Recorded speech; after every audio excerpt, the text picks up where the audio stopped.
Hello everyone and welcome to this video. In this video, we're going to talk about rounding upper and lower bounds.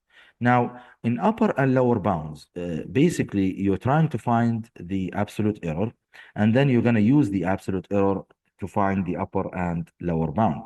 First thing, you have to make sure that both units are the same. And then when they are the same, you will try to find the absolute error by dividing by 2 and then using the absolute error to find the upper and lower bound. Let's take a look at the question and then we'll understand the idea more and more. For example, if we have a question like this here, these are dimensions, and they will tell you to round to the nearest what. So this is the dimension, the original number, and here rounded to the nearest what. Now, once you have the same units on both sides, the original and the unit that they want you to round to, now this means that you can continue with the work. You take the nearest number, which is 10, you divide it by 2. And why did we divide by 2? Very good, to find the absolute error. So now, to find the upper and lower bound, we're going to find the absolute error first by taking the 10 and dividing the 10 by 2. So I'm going to divide the 10 by 2 like this. Let me move the space down so I can work.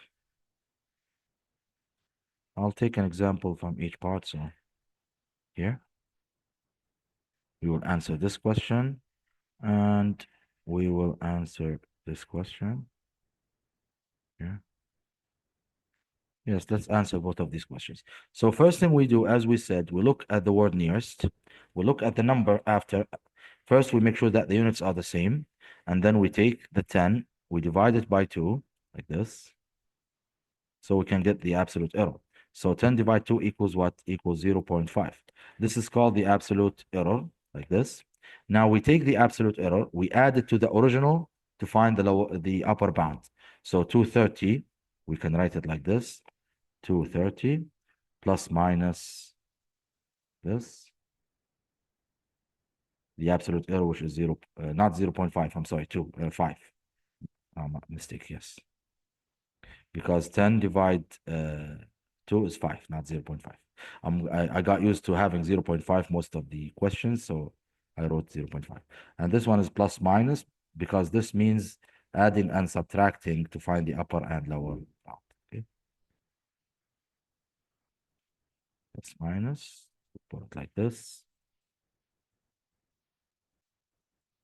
And this helps me find the upper and lower bound for these data. So this means when you add 230, which is the original one, to 5, you'll get the upper bound, so 235. And to get the lower bound, you subtract it from 230. So 230 minus 5 is going to be 225. And this is how you find the upper and lower bound for these data. So basically, first thing we do, we look at the units. If they are the same, it means we start working. What do? We take the number after nearest, we divide it by 2. If there's a number, we use it. If there's no number, only units, we take 1 and divide it by 2. So here we have 10, divide 2 is going to be 5. 5 is the absolute error.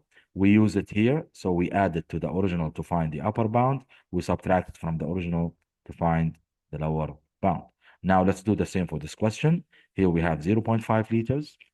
Here we have liters and liters. Both units are the same. It means we start the work. We take the 0.5, we divide it by 2 to find the absolute error. 0.5 divided 2 equals what?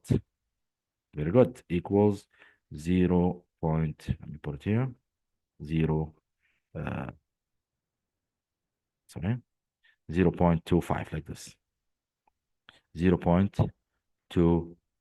Now, this is the absolute error. So that's the absolute error.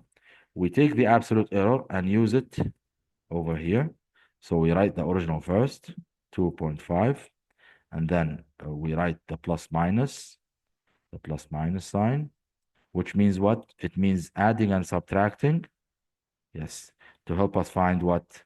To help us find the absolute, to help us find the, yes, the upper and lower bound. So plus minus here, the absolute error, which is 0.25 like this. Now we take the original, we add it to the absolute error. So 2.5 plus 0.25 is going to be 2.75. And this is the upper. So we add these to find the upper bound, and we subtract them to find the lower bound, which is 2.25 like this. So we have the upper bound and the lower bound of this data. And that's the idea of finding the absolute error and using it to find the upper and lower bound. Now let's take a look at the other questions, because the things after the word nearest might be different. So I'm going to show you the different options that you might have on the words after absolute or after nearest. Here I chose other options in this question. Here they didn't give us the number that you're supposed to use to find the absolute error. And they didn't give us what? They didn't give us the original number, but they gave us the upper and lower bound. This is the lower bound, and this is the upper bound. Okay, I'm just want to write them here so you know the idea. So here, lower bound, upper bound. Here we have nearest. We're supposed to find it, nearest. What? And this is the original number. Okay, original number. So basically here we have the lower bound and the upper bound. So we don't know what's the number and what's the absolute error. Now here, 12.2 and 12.4, when you add them and divide them by 2, they will help you find the original number. When you add these two and divide them by 2, they will help you find the original number. So basically, you come to the calculator, you add them. So 12.2 plus 12.4, and then divide them by 2, they will give you 12.3. So this means that the original number is 12.3. 12.3. Here, same idea, we're going to write the original number, 12.3, and then plus minus here to explain what I did to find these upper and lower bounds. So here, basically, the upper bound is 12.4. How did I find 12.4 from 12.5? What did I add? Very good. I added 0.1. I added 0.1. So this means that 0.1 is what? Very good. 0.1 is the the absolute error. So this one is 0.1 like this. So basically, if I add 0.1 to 12.3, I'll get 12.4.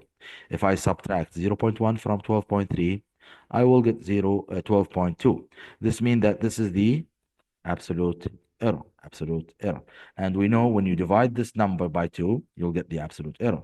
It means when you multiply the absolute error by 2, you will get this number. So when you take 0.1, or the absolute error, and multiplied by 2, you'll get 0.2. So the number here is 0.2, because basically to find the absolute error, you take the number after nearest and divide it by 2, and it will give you the absolute error. So focus on these steps because they will help you to find the missing numbers without having the absolute error or the original number, because they might give you the upper and lower bound and tell you to find the rest of the numbers.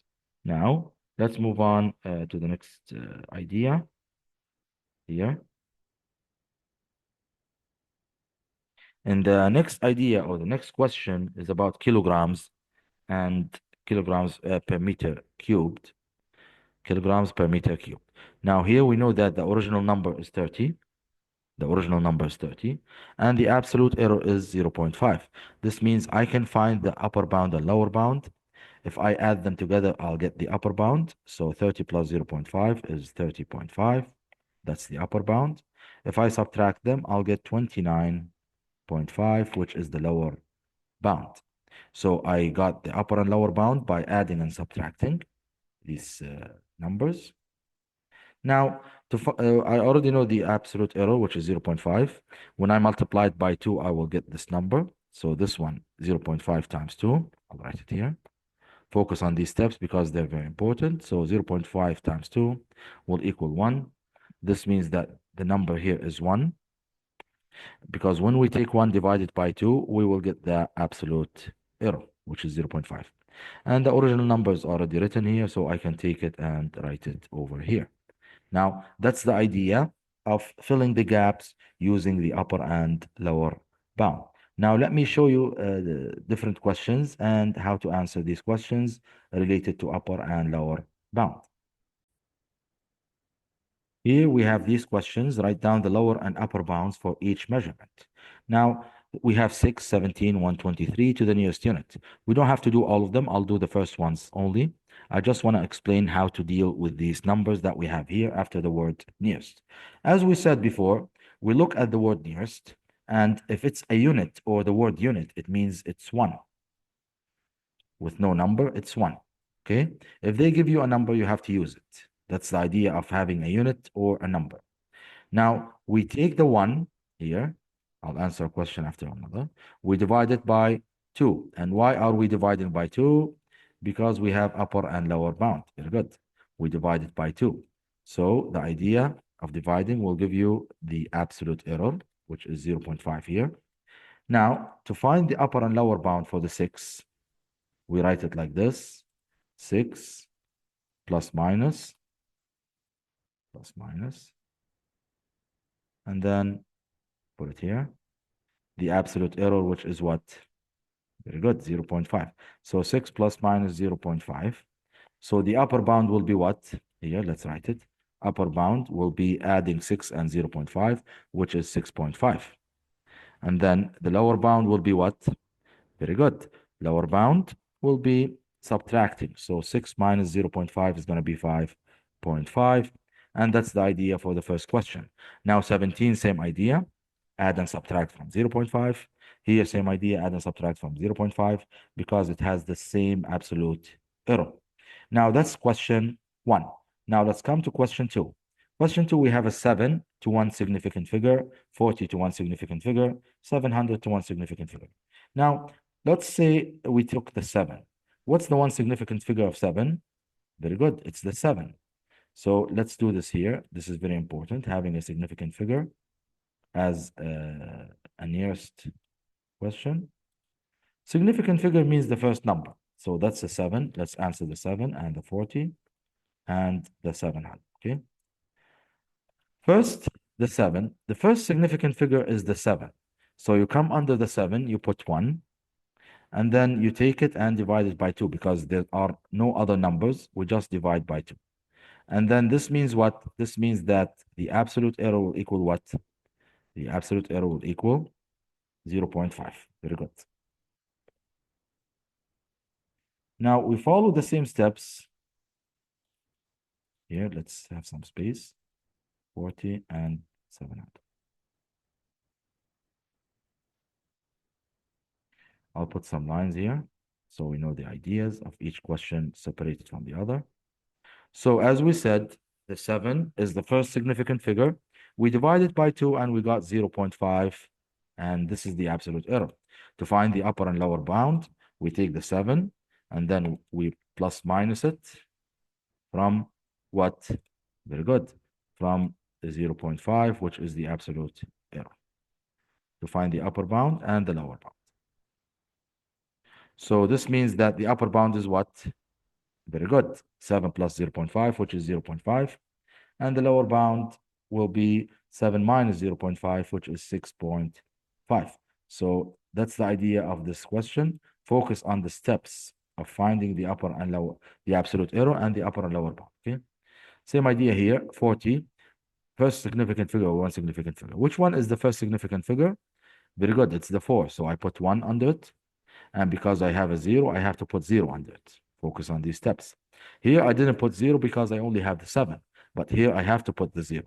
Now, I take the 10, divide it by 2, follow the same steps to find the absolute error.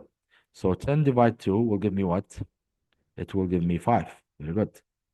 And the 5 is the absolute error. Now, I'm going to use the 5 with the original. So 40. Yes. Plus minus the 5. Very good. So 40 plus minus the 5 will give me the upper and lower bound. So the upper bound will be 45. Let's write it here. Upper bound will be 45, and the lower bound will be 40 minus 5, which is 35. 35. So focus on the steps. Here we said the upper bound is 7.5. Let's write it. Upper bound equals 7.5. And the lower bound will equal to 6.5 because we subtract. Okay. Now, next one is 700. 700, the first significant figure is the 7. And then we put 0 under each 0. Now we take the 100 and divide it by 2. And we said we always divide by 2 because it's what? Very good. To find the upper and lower bound because they are 2. It means we have to always divide by 2. Equals 100 divided 2 is 50, and 50 is the absolute error. Now we use the 50, which is the absolute error. We say 700, which is the original, and then plus minus 50, which is the absolute error. So this means that the upper bound equals what? 700 plus 50, which is 750, like this. Okay. And then the lower bound will be 700 minus 50, which equals to 650. And this is how you answer a question like this. So focus on how to find the absolute error and how to use it to find the upper and lower bound. Now for this one, they said to the nearest 0.5, take the 0.5, follow the same steps, divide it by 2. You'll get 0.25, which is the absolute error, and then add and subtract with the numbers that you have. Now let's move on. Here, same idea. Nearest 10, take the 10, divide it by 2, add and subtract to the original. Take the 0.2, divide by 2, add and subtract by the original. Now, let me talk to you about decimal places. Decimal places are very important, and you have to understand how to use them with upper and lower bound. Let's take question 6, for example, so we can understand the idea. If they say, let's say they say one decimal place, one decimal place. Okay.